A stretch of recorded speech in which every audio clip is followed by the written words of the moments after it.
Vamos então à segunda parte desse capítulo. Nós paramos aqui quando um irmão muito humilde, né? Um irmão já elevado ali, misturado naqueles irmãozinhos instigantes, né? Junto a esse médium, infelizmente assessorado ali pela espiritualidade inferior, ele coloca uma frase que é importante que a gente releia. Perdão. Nesta casa, daquele médium, o enfermo não é amparado pelo socorrista de que se vem valer, o médium, né? E sim pela assistência espiritual edificante de que possa desfrutar, de que se faça merecedor.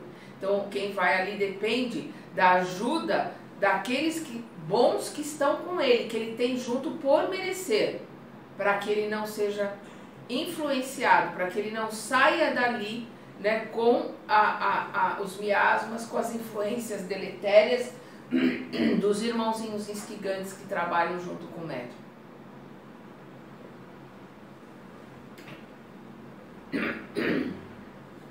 Vamos continuar. Perdão. E por que eu indagasse, aqui palavras do André Luiz, né? Por que eu indagasse com respeito ao doente, explicou o gentil. Este companheiro é austero administrador de serviços públicos, é um servidor público rigoroso. Na condição de mordomo e disciplinador, incapaz de usar o algodão da ternura em feridas alheias, adquiriu ódios gratuitos e silenciosas perseguições que lhe vergastam, lhe açoita, lhe chicoteia a mente, sem cessar. Desde muitos anos, com perigosos reflexos no sistema circulatório, zona menos resistente do seu cosmo físico, do seu corpo físico. O que ele está colocando aqui? Um irmão com boas intenções, mas muito duro, muito áspero, que não era capaz de colocar amorosidade, não era capaz de trabalhar e de colocar as suas posições com ternura, adquiriu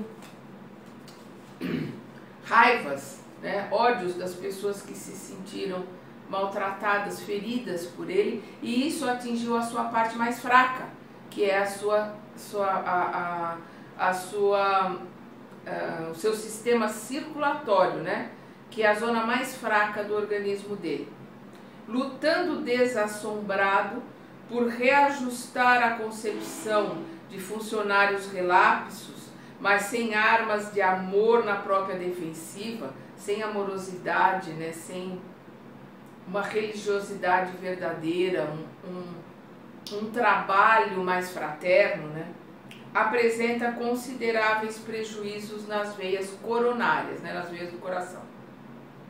Semelhantes ataques de forças imponderáveis visaram-lhe igualmente o fígado e o baço, que se revelam em lamentáveis condições. Acontece, porém, que a grande corrente de perseguidores despertados por sua ação energética e educativa conseguiu insinuar nos médicos que o assistem a necessidade de uma intervenção na vesícula biliar, preparando-se-lhe com isso um choque operatório que lhe imporá a morte inesperada do corpo. Então, o que ele está colocando aqui? Esses irmãozinhos instigantes que estão à volta dele conseguiram induzir na mente do médico que o trata que ele precisa de uma operação de vesícula para que eles possam atuar durante essa operação e fazer com que ele desencarne. O plano foi admiravelmente bem delineado, entretanto, pelo bem que existe no fundo da severidade com que o nosso companheiro tem agido, então, pelas boas intenções que existem no fundo daquela severidade, né, pelas boas intenções, pelos bons sentimentos que ele traz consigo, buscaremos socorrê-lo por meio do médium que deliberou visitar. Quer dizer, eles vão tentar socorrê-lo através desse médium, que apesar de ser ligado ali por irmãozinhos instigantes, eles vão tentar isolar isso e ajudá-lo através do médium. O bem sempre trabalha Aliás, o mal indiretamente sempre trabalha para o bem, né? E ele está ali sendo ajudado pelos bons espíritos que ele se faz merecedor de ter junto a ele. Recebi instruções no sentido de obstar, impedir a operação cirúrgica e confio na vitória da minha tarefa. Francamente, eu gostaria de levar a efeito um exame no paciente para verificar até que ponto havia sofrido os golpes mentais em serviço. Mas o olhar de Gúbio se fizer imperativo. André Luiz falando aqui, o André gostaria de examinar o paciente, mas o Gúbio deu aquele olhar, né, de pai ali para o André, colocando para ele que ele não poderia fazer isso. Cabia-nos a execução de deveres importantes e precisávamos retornar ao Saldanha. O problema de Margarida era complexo e competia-nos enfrentar-lhe a solução de ânimo firme. O obsessor da infortunada senhora, sentindo-nos o concurso espontâneo, acolheu-nos sem desconfiança, né? O Saldanha acolheu-os sem desconfiança. Assumindo ares de pessoa super inteligente, comunicou ao nosso instrutor, né? O Saldanha lhe comunicou ao Gúbio, que resolvera solicitar a neutralidade dos servos espirituais do professor operante. Com fina sagacidade, asseverou que era necessário evitar a piedade do médium e confundir-lhe as observações por meio de todos os recursos possíveis. Além dali ser uma casa de trabalhadores menos esclarecidos, o Saldanha ainda queria evitar que o médium se apiedasse dela e pudesse dar ali alguma instrução, algum conselho bom. Olha a situação. Em seguida, a elucidação que me surpreendeu rogou a presença de um dos colaboradores mais influentes e apareceu diante de nós um dos colaboradores mais influentes daquele médium, né, que trabalha ali. E apareceu diante de nós a esquisita figura de um anão de semblante enigmático e expressivo, né? De semblante misterioso e expressivo. Quer dizer, rápido, Saldanha pediu-lhe cooperação sem rebuços, sem fingimentos. Esclarecendo, né? O Saldanha esclarecendo para esse anão, né? Esclarecendo que o operador da casa não deveria penetrar o problema de Margarida na intimidade. Perdão. Então ele está ali colocando para esse anão, né, para esse irmãozinho instigante, que o médium não poderia perceber o problema da Margarida, não deveria ficar com pena dela, não deveria ajudá-la em hipótese alguma. Saldanha prometia, né, esse anão, prometia-lhe em troca do favor, não só a ele, mas também a outros auxiliares no assunto, excelente remuneração em colônia não distante, né, na colônia ali comandada pelo Gregório, né, e descreveu-lhe com largas promessas quanto lhe poderia proporcionar em regalo, né, em presentes e prazeres no cortiço de entidades perturbadas e ignorantes, onde conhecéramos Gregório. Quer dizer, ele ofereceu ali todos os prazeres, uma série de presentes nas regiões trevosas que o Gregório comanda. O serviçal manifestou indisfarçado contentamento e assegurou que o médium não perceberia a patavina, não perceberia nada. Com justificada curiosidade, acompanhei o desenrolar dos acontecimentos. Logo à entrada do gabinete, percebi que a oficina não inspirava segura confiança. O professor pôs-se imediatamente a combinar o preço do trabalho de que se encarregaria, exigindo adiantadamente de Gabriel significativo pagamento. O intercâmbio ali entre as duas esferas se resumia a negócios tão comum quanto outro qualquer.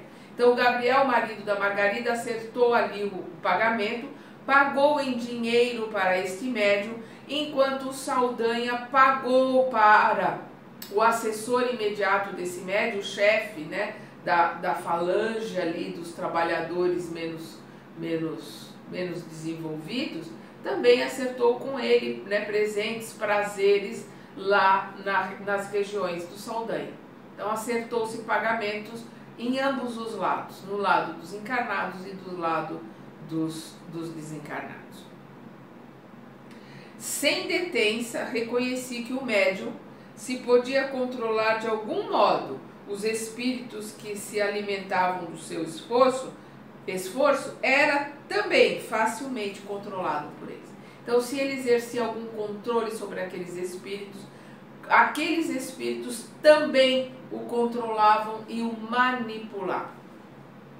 É sempre, né, uma via de mão dupla. O recinto jazia repleto de entidades em fase primária de evolução. Estava repleto ali de entidades, de espíritos em fase primária de evolução, espíritos primitivos, né, espíritos infelizmente instigantes, trevosos. Saldanha, excessivamente atarefado, anunciou-nos que presidiria de perto os trâmites da ação mediúnica, notificando-nos, prazeroso, que lhe fora hipotecada a plena ajuda das entidades ali dominantes, né? Ele já tinha acertado todos os preços, então ele teria a plena ajuda de todos os espíritos que dominavam ali a casa. Em razão disso, podíamos analisar os fatos em companhia de Gúbio, recolhendo preciosa lição. Perdão.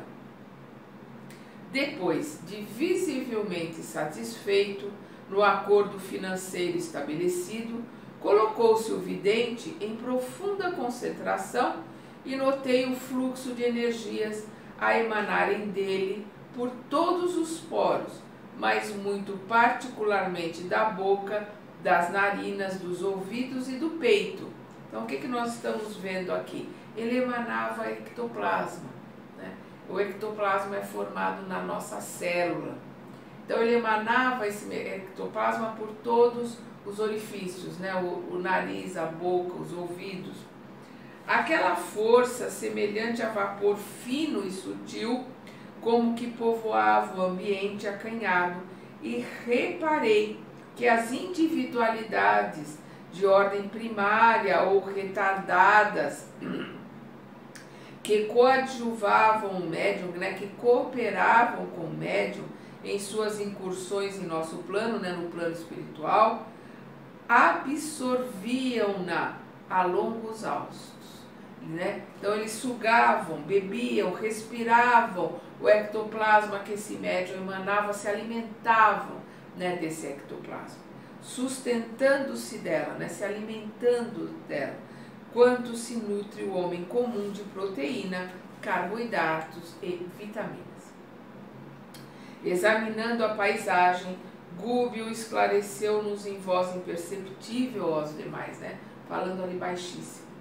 Esta força, palavras do Gúbio, né, esta força não é patrimônio de privilegiados, é propriedade vulgar, né, propriedade comum de todas as criaturas, mas entendam-na e utilizam-na somente aqueles que a exercitam por meio de acuradas, né, de apuradas meditações.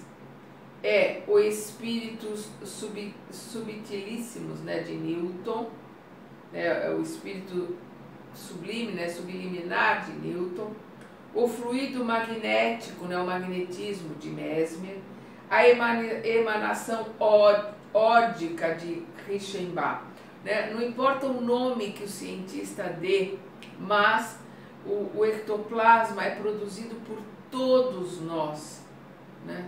Nós aqui encarnados, todos nós produzimos mais ou menos ectoplasma, faz parte das energias, faz parte da física, faz parte da ciência deste planeta.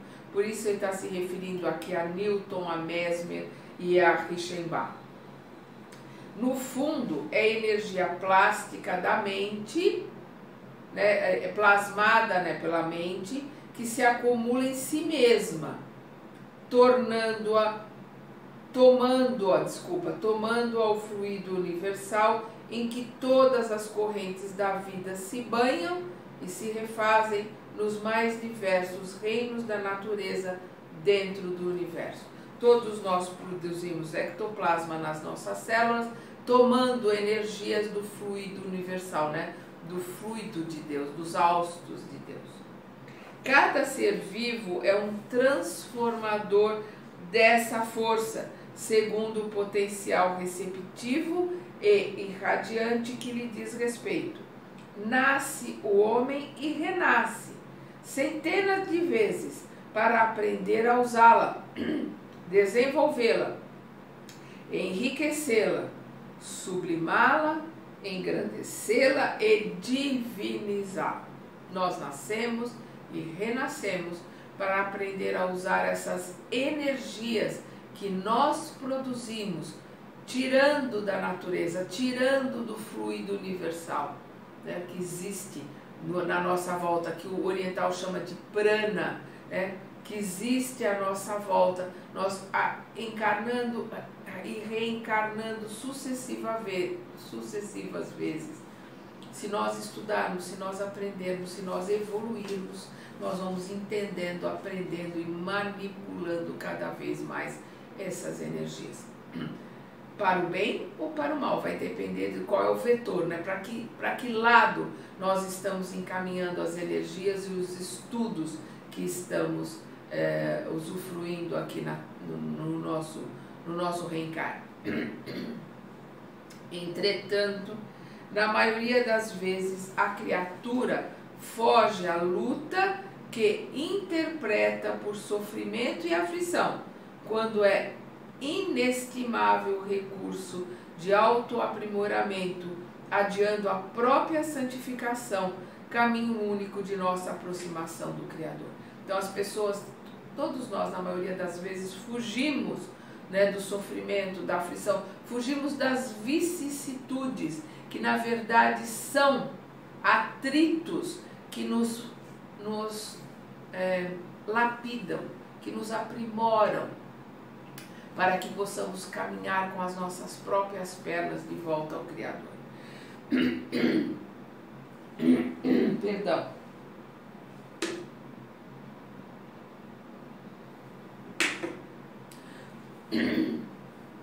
Vendo a cena que se desenrolava, ponderei.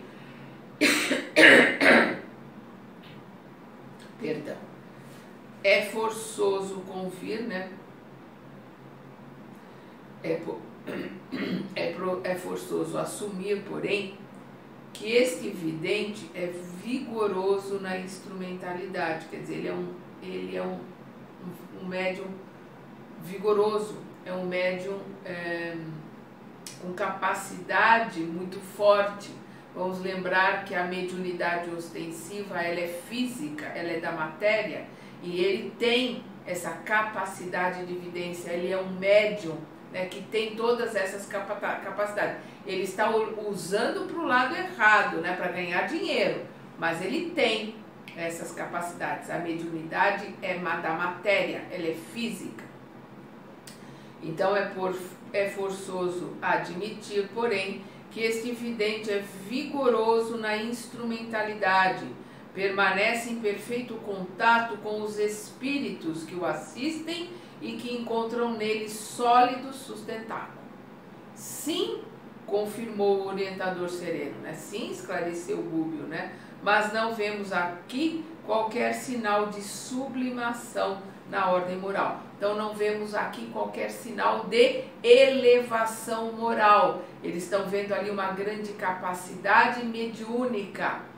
Mediunidade é da matéria. Então aquele médium tem uma grande capacidade mediúnica, mas não a utiliza para o bem, não a utiliza para se elevar, né? Ele está utilizando desta capacidade para trabalhar com os nossos irmãozinhos instigantes. O professor de relações com a nossa esfera, inabordável por enquanto ao homem comum, sintoniza-se com as emissões vibratórias das entidades que o acompanham em posição primitivista. Pode ouvir-lhes os pareceres e registrar-lhes as considerações, né? Por similaridade, por sintonia, ele que é um médium com uma clarividência muito forte, ele se afasta ali do corpo e conversa com as entidades que estão ali em volta dele por similaridade. Ele nem percebe as entidades superiores que estão ali, como o Gúbio, né? Que é uma entidade superior, como o André Luiz, como o Eloy.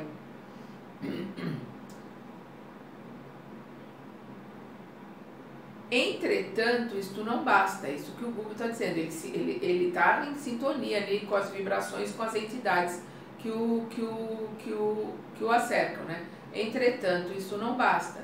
Desfazer-se alguém do veículo de carne não é iniciar-se na divindade, né? Cada um vai desencarnar exatamente como é. Pelo fato de serem espíritos, não querem dizer que tenham conhecimento. Neste caso aqui, muito pelo contrário, são trabalhadores infelizes, né, primitivos, muito mais ligados à animalidade do que aos espíritos superiores.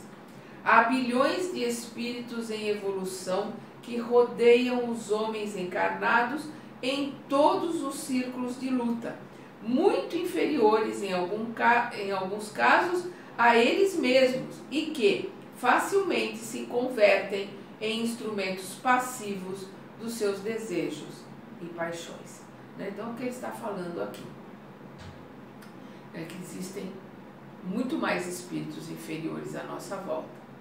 E para termos acesso a espíritos superiores, precisamos entrar em sintonia, né? As nossas vibrações, as nossas energias caminham na horizontalidade a longas distâncias, com aqueles que nos são afins, nos são iguais.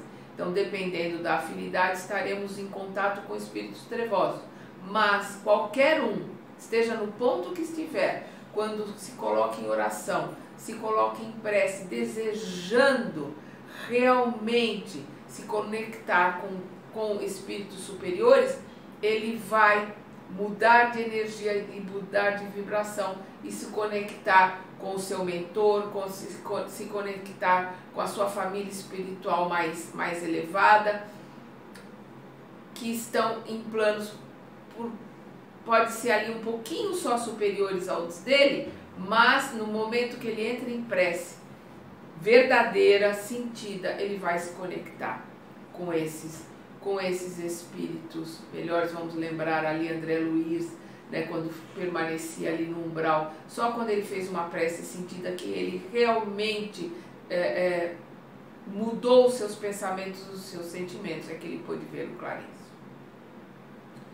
Daí o imperativo de muita capacidade de sublimação, né, de limpeza, de elevação, para quantos se consagram ao intercâmbio entre os dois mundos, porque se a virtude é transmissível, os males são epidêmicos.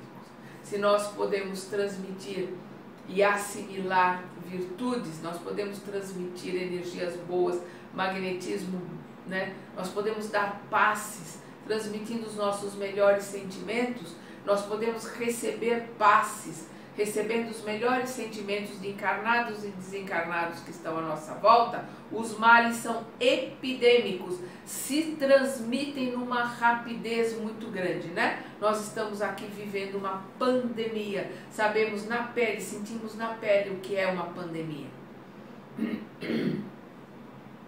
Nesse ínterim, reparamos que o médium, desligado do corpo físico, se punha a ouvir atencioso justamente a argumentação do assalariado, né, do assessor mais inteligente, que é aquele anão, né, cuja cooperação Saldanha requisitara. Então nós vemos ele ali em sintonia, ouvindo, conversando com aquele anão, aquele que era o seu braço direito ali no plano espiritual. Volte, meu amigo, asseverava, né, arrogantemente, né, de uma forma arrogante, né, aquele anão colocava ali para o médium, né? Volte, meu amigo, né, asseverava arrogante ao médium desdobrado, né, o anão falando, e diga ao esposo de nossa irmã doente que o caso orgânico é simples, basta aliar o socorro médico. Aí nós vamos ver o médium, né, perguntando ali hesitante. Não é uma obsidiada vulgar, quer dizer, o médium está percebendo ali. Ela não está obsidiada? Aí nós vamos ver o anão colocando para ele. Não, isto não. Esclareça o problema. O enigma é de medicina comum.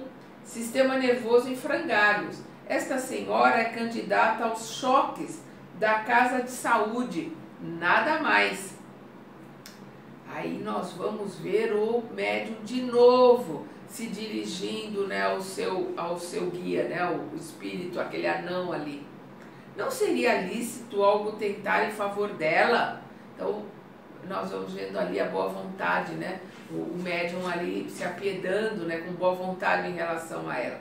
Olha as palavras do André Luiz, o interpelado, né, aquele anão, riu-se numa tranquilidade de espasmar, né, e rematou. Ora, você deve saber que individualmente cada criatura tem o seu próprio destino. Se nosso concurso fosse eficiente, não teria gosto para evasivas, né, para tergiversações, para evasivas. Não há tempo a perder. A essa altura, Saldanha endereçava-lhe um sorriso de satisfação, aprovando a proposta e fazendo-nos sentir como é possível enganar a muitos quando o homem apenas confia na estreiteza de sua própria observação. Mostrando como é fácil ser enganado, né? Saldanha estava satisfeito ali com o que aquele irmãozinho instigante estava passando para aquele médium. Perante o quadro que nos era dado apreciar, ousei dirigir-me discretamente a Gúbio, indagando: não nos achamos diante de autêntica manifestação espiritista?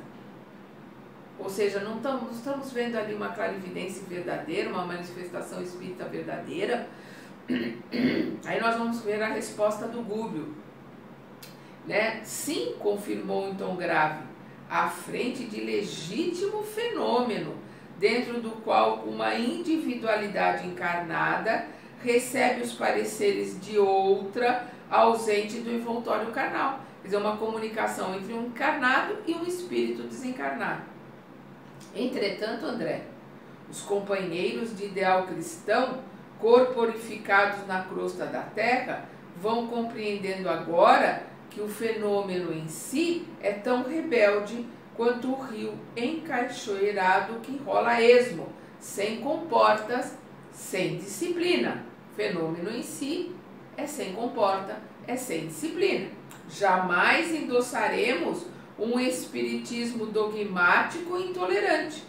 É imprescindível, porém, que o clima da prece, da renúncia edificante, do espírito de serviço e fé renovadora, por meio de padrões morais nobilitantes, né, enobrecedores, constitua a nota fundamental de nossas atividades no psiquismo transformador, a fim de que nos encontremos realmente num serviço de elevação para o Supremo Pai. Então, para que haja um serviço de elevação, um serviço realmente superior, precisam ter mentes que assim o desejem através da prece, que se modifiquem, que estudem, que saibam o que estão fazendo, que tenham vontade de trabalhar para Deus, para os espíritos superiores. Senão elas ficarão, por afinidade, envolvidas com espíritos como esse, instigantes, menos esclarecidos.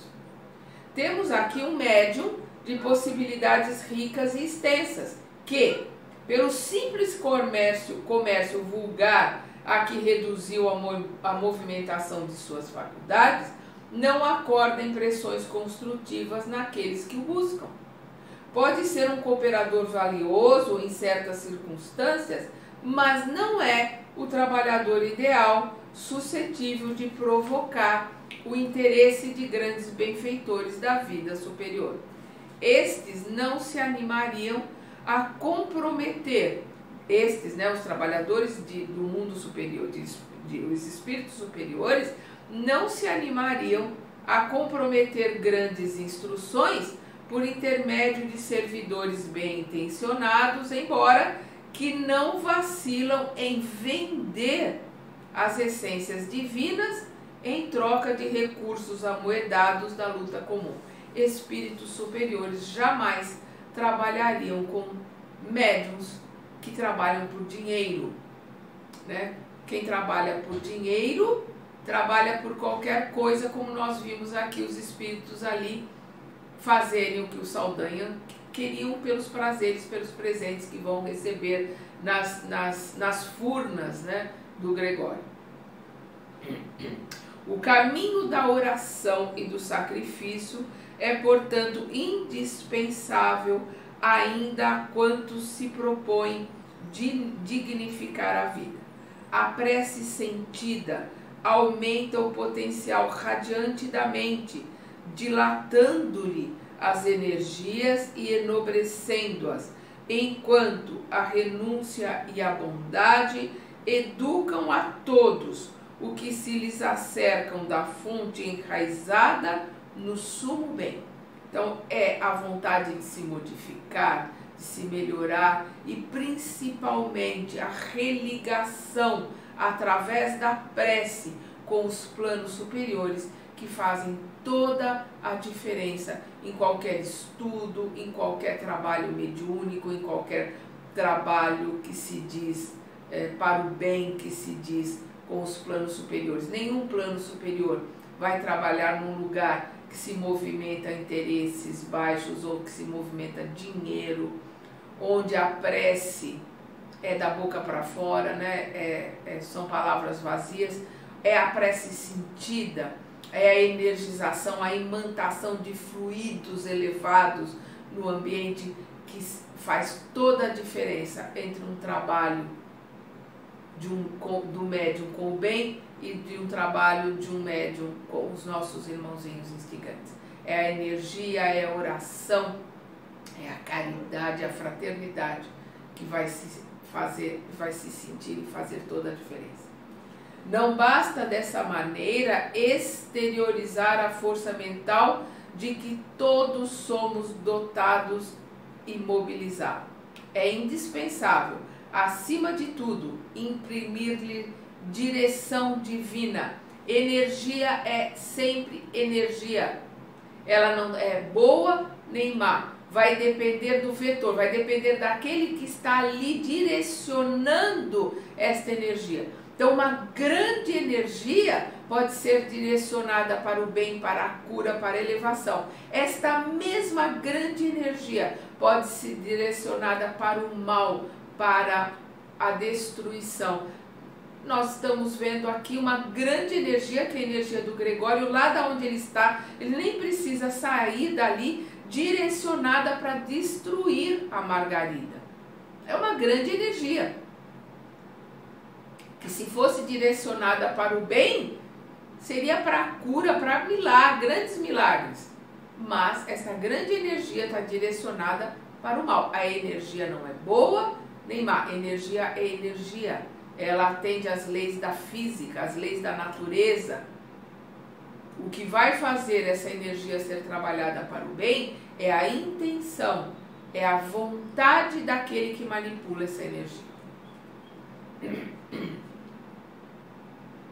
É indispensável, acima de tudo, imprimir a essa energia a direção divina. É por esta razão que lutamos pelo Espiritismo com Jesus, única fórmula de ação, única fórmula de não nos perdermos em ruinosa aventura. compreendi os preciosos argumentos do instrutor, pronunciados a meia voz, e extremamente impressionado, guardei respeitoso silêncio. André Luiz falando aqui. O vidente retomou a gaiola física, né? Nós vimos que o pênis se desdobrou, né? Ele saiu, né, ali o seu perispírito se deslocou do corpo físico. Então, o que ele está dizendo aqui? Retomou a gaiola física. Então, o perispírito, né, ele estava em desdobramento, retornou ao corpo físico, finalizando a operação simplesmente técnico-mecânica de contato com a nossa esfera, sem qualquer resultado no capítulo de elevação espiritual que lhe melhorasse o ambiente. Abriu os olhos, reajustou-se na cadeira e informou a Gabriel, que é, né, o marido da Margarida, né, que o problema seria solucionado com a colaboração do psiquiatra, ou com a colaboração da psiquiatria. Comentou a situação precária dos nervos da doente e chegou a indicar um especialista de seu conhecimento para que novo método de cura fosse tentado. O casal agradeceu comovidamente e, enquanto se articulavam as despedidas, o professor, né, aquele médium, né, recomendou à enferma resistência e cautela ante os estados mentais depressivos. A jovem senhora recebeu as observações com o desencanto e a dor de quem se sente alvejado pelo sarcasmo e partiu. Saldanha, à nossa vista, abraçou os cooperadores que também haviam desempenhado a deplorável tarefa. Combinou ocasião de encontro amistoso a fim de comemorarem o que se lhes figurava significativo triunfo e, em seguida, notificou-nos em voz firme: vamos, amigos, quem começa a vingança deve marchar seguro até o fim. Endereçou-lhe Gúbio triste sorriso, com que disfarçava a aflição extrema, e acompanhou-o humildemente. Então, nós vemos ali o Gúbio aflito, né? Triste pela situação, e vemos que todos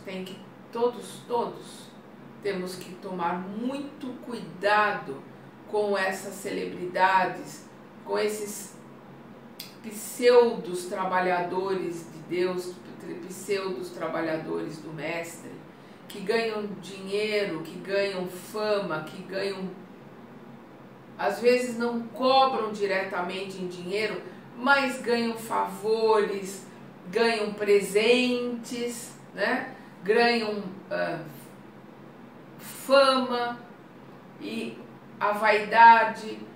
Às vezes esses médiums começam a trabalhar para o bem, começam a trabalhar com espíritos que são espíritos que estão ali para servir, né? Cada um dentro do seu trabalho, do seu comprometimento de ressarcimento com as suas falhas, mas por causa da vaidade, por causa do orgulho, por causa da fama, dos bajuladores à volta, aquilo começa a fazer com que aquele médium veja projetado nele muita vaidade, muito orgulho, muita soberba, e ele sai do caminho. Ele começa, às vezes, nós vimos isso com muitos médiums, ele começa às vezes caminhando no bem, ele começa às vezes caminhando no caminho certo, e a vaidade, como diz o jargão popular, sobe a cabeça, ele se desvia do caminho. E nós conhecemos casos, né?